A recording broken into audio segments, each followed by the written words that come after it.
Hi guys, and welcome back to another video.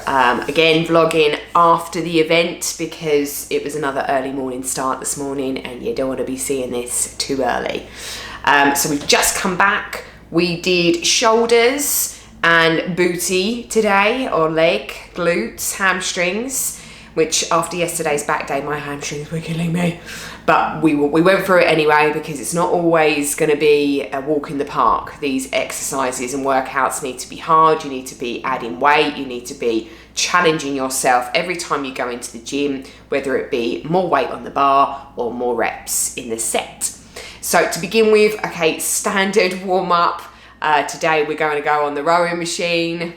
I always go in the rowing machine. I just find it, you know, the pulling motion with the leg drive, it's a full body warmer. You know, there's nothing strenuous on there. If I go on the Stairmaster or the Power Mill, sometimes my legs can get quite fatigued. You know, and I want to master the workouts with the weights, not with the CV machine.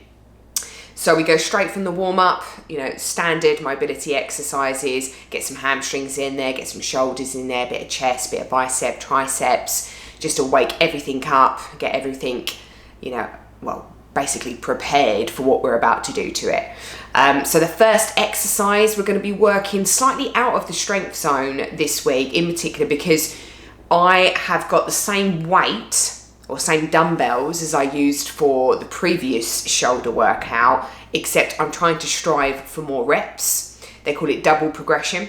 So today I've stuck with the 14s as what I had last week, but instead of doing 6 reps per set, I've actually achieved 7, so it's an additional rep per set. And then what I will do on my next workout is I will drop the reps, maybe work in the 4 to 5 rep range, but increase the dumbbells to the 16s. Okay, that's double progression.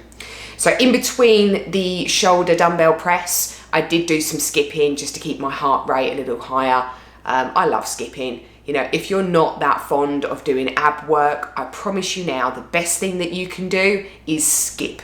Skip for 1 to 2 minutes in between your session. If you haven't skipped since you were a little girl in school, then I guarantee you your abs will hurt the next day. Just stabilizing yourself and keeping yourself going. Okay, so the next one was hip thrusts. Now, I want to explain a little bit about my hip thrusts because it's been a long time since I've done hip thrusts, and I stopped doing them because I just couldn't feel anything going on in the booty area. I just found it really detrimental to my hip flexors. My quads were hurting, my hammies were hurting. I've changed benches, I've changed heights, I've changed foot stance. What I've mastered now is that I need to add a resistance band to just above my knee. And I also need to lighten the weight. I don't need to be going stupidly heavy. On this particular move, I actually do more reps per set than I do the weight.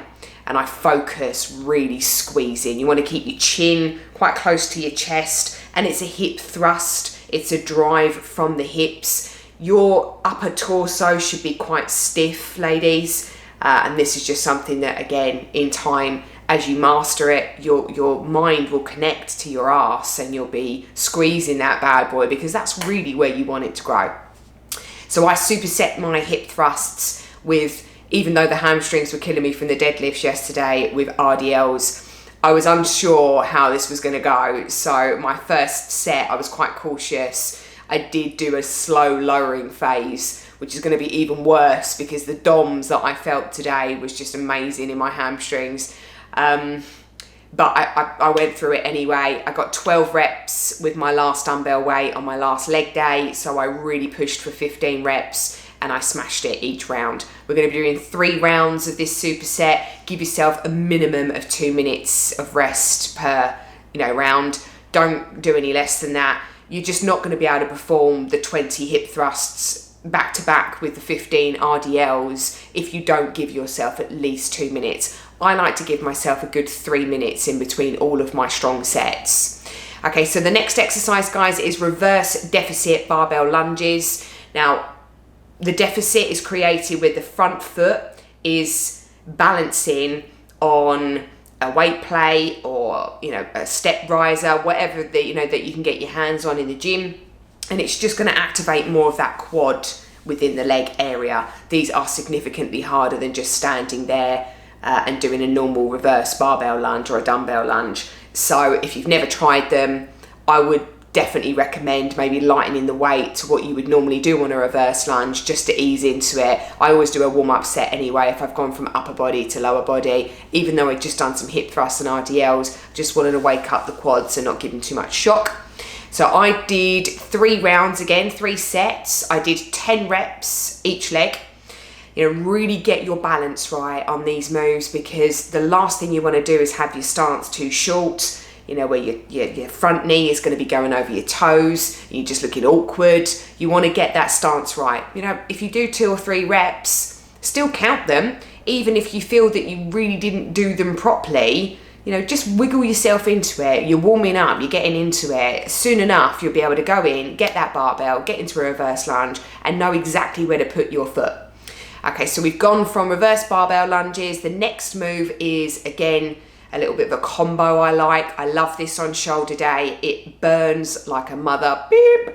I can't change a thing with my lateral raises. I love this combo. I swear this is what has built me this kind of sexy little shoulder boulder thing going on here. Side lateral raises, definitely 100% game changer. So I like, again, I don't do any cardio, so this ball slam combo, I just love it because it is one of the things that does get my heart rate raised.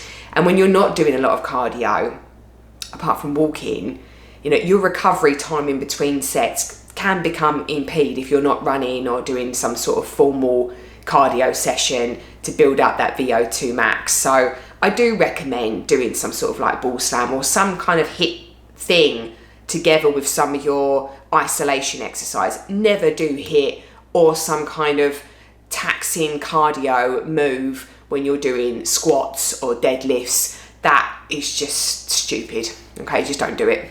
So ball slams, I did 20 ball slams. Again, just raising it right above your head, slamming it down with all the force that you can possibly do. It's an all body movement. Again, you're going to be working those abs. If you hate crunches, if you hate leg raises, if you really can't be asked to do any ab work, you don't need to, because ball slams will do everything for your tummy that you want them to.